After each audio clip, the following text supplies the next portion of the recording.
Futbolda ba'zan eng qiziq bahoni murabbiy emas, aynan jamoadosh beradi. Husanov muxlislardan iltimos qilamiz. Videolarimiz ko'proq odamlar tomosha qilishi uchun like bosing. Bu YouTube algoritmi uchun juda zarur. Yaqinda hujum chizig'ining yetakchisi bo'lgan Erling Haaland himoyada harakat qilayotgan Abduqodir Husanov haqida iliq fikr bildirgani e'tiborni tortdi. U shunday dedi: "Maydonda qarshingda kim turganini darrov bilasan. Ba'zi himoyachilar bor, ular bilan kurashish qiyin." Husanov ham shunday futbolchilardan. U sokin o'ynaydi, lekin doim to'g'ri joyda bo'ladi.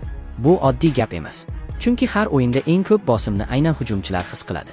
Agar hujumchi himoyachini alohida tilga olsa, demak, u maydonda sezilarli ta'sir ko'rsatyapti.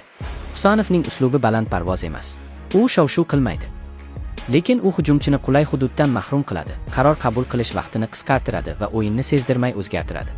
Shuning uchun ham kuchli hujumchilar bunday himoyachilarni darrov payqaydi.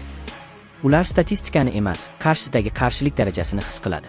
Bu esa Husanovning jamoa ichida asta-sekin hurmat qozonayotganini anglatadi. Ba'zan eng katta e'tirof bu tribunadan emas, balki mashg'ulot maydonidan chiqadi. Savol esa ochiq qoladi. Jamoadoshlar ishonchini qozonayotgan himoyachi endi muxlislar ishonchini ham to'liq oqlay oladimi?